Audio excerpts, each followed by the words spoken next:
Hello mga kol, welcome back na naman dito sa ating YouTube channel. For today's video mga kol, ipakita natin yung ating bagong finish na unit DE17V 4x2 Tiptronic RO6 engine VVT 12 valve. So ito yung mga minivan na tipid sa gas. So check natin mga kol kung ano yung setup at saka magkano yung presyo sa ganitong setup. So makita natin, high roof yung ating DE17V, fully tinted.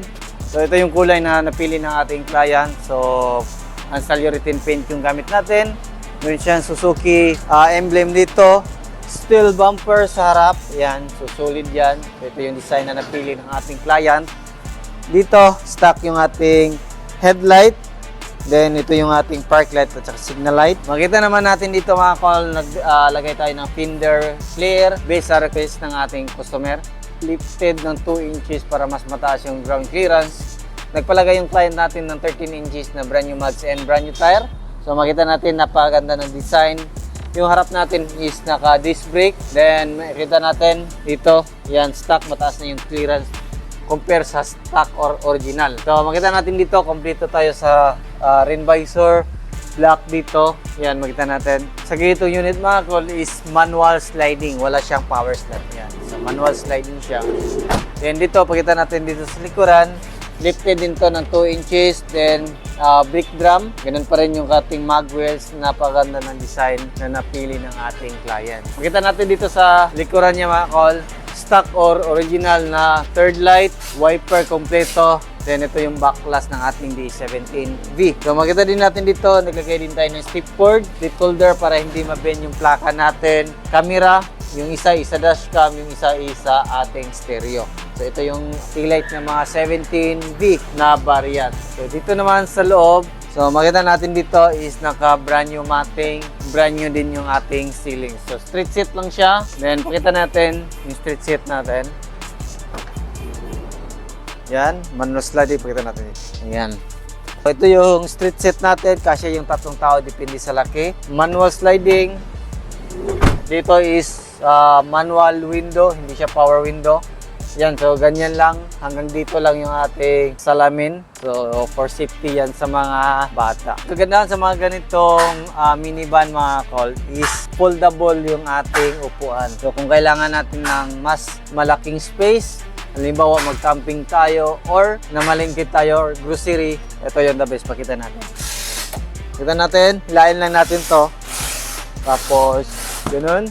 Tapos pakita natin doon sa kabila. Then hilain natin to. Paghila natin, ayan, kita natin. So, yung upuan natin, papunta dito sa ilalim. Ayan, o. Diba? So, lipat natin yung camera sa kabila. So, makita natin, napakalawak ng minivan natin, mga kol. So, pasok tayo. Ayan, o. Kung makita natin, pwede natin yan higaan.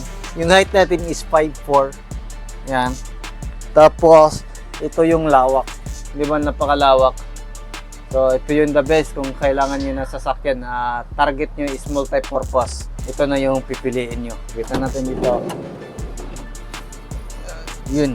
Ganun lang. Then, balik natin. Yan o. Yung upuan. So, balik natin. Yun. So, dito, nagpalagay yung client natin ng extra mini fan. Yan yung mini fan natin. Tapos, dito. Kita natin. Power window yung harap natin. Meron tayong bottle holder, cup holder, digital temperature gauge, dashcam, 7 inches touchscreen stereo with reverse camera, Tiptronic. So, ibig sabihin ng Tiptronic is pwede natin may lipat sa manual mode. Ito yung shifter natin. Pakita natin dito yung shifter natin. Ayan. So, lipat natin sa kabila yung camera natin. So, ito yung shifter natin. Makita natin dito. Ito yung sa D. So, D is automatic mode. Dito naman sa kabila, paglipat natin dito is naka-manual mode. So, plus minus lang. So, try natin. Ayan. So, yung ano natin, ganun lang. Automatic mode. Then dito yung ating manual mode. So, manual mode, ganun lang. Then, reduce, plus. So, pero kami kadalasan is automatic mode yung ginagamit namin. Gagamitan lang namin yung manual mode pag nasa akyata na siya. So, dito makita natin yung ating hazard switch. Ayan. Tapos yung aircon natin. Yan. So yung mga ganitong unit, napakalamig ng aircon pag 17B variant. Then yung kagandahan din dito mga kol, meron tayong extra lagayan sa taas na napakalawak. So marami tayong pwede ilagay dito. Halimbawa, mag-camping kayo, mga gamit dito is pwede natin dito ilagay. So yun, steering. So pakita din natin yung makina natin. So dito naka-handbrake siya. So pakita natin yung makina natin. So hindi to siya mainit mga kol kasi meron pang insulator sa ilalim. Tulad nito. So ito, dinagdagan lang namin. Meron din itong original na insulator. So ito yung makina natin. So yung makina natin is RO6 engine VVT 12 valve. Ayan, dito tayo. So ito yung makina natin. So RO6 engine VVT 12 valve. So 3 cylinder inline na Tatamintche na yan mga kol. So dito makita natin yung ating spark plug at saka ignition coil. Injector, isa, dalawa, tatlo. Ito naman yung ating PCV valve. Dito tayo dagdag ng oil kung kailangan. VVT solenoid. Yung ating camshaft sensor nandito. ECT sensor, oxygen sensor nandyan. So yun yung mga makikita natin dito mga kol. So non-turbo po ito siya. Yan. So lipat tayo sa kabilang side. Yan o, ganda. Tab ng kulay. Tapos dito naman tayo. Yan, so gas tank opener, goods. So ito yung makina natin, alternator, throttle body, EGS oil, yung main fuse box natin, yung ating air filter housing, ECU nandito. Dito tayo mag-check ng ating engine oil. So gamit natin is yung ating fully synthetic na prime lube lubricants mga kol. So yun, so dito tayo sa hood natin. Yung makikita natin dito. Yan. So, makita natin dito yung ating coolant reservoir. So yan yung coolant natin. Then yung ating windshield washer reservoir. Then yung ating brake fluid reservoir. So yan yung setup natin. Dito yung ating condenser at saka yung ating radiator. So yan yung setup natin ngayon. So ito ay sumabot to ng 333,000 all in na yan mga kol. Kasama yung upgrades niya sa ating unit.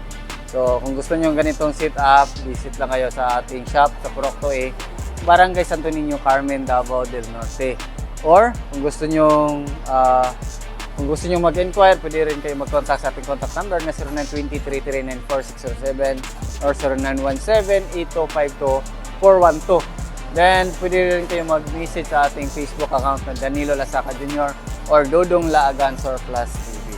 So yan lang siguro yung ating vlog for today. Maraming salamat sa inyong patuloy na pagsubaybay. Sa bago lang sa ating channel, don't forget to like, share, and subscribe. And click na rin yung notification bell para updated kayo sa ating mga next video uploads kayo. Ingat po mga kol and bye-bye. God bless po sa kayo.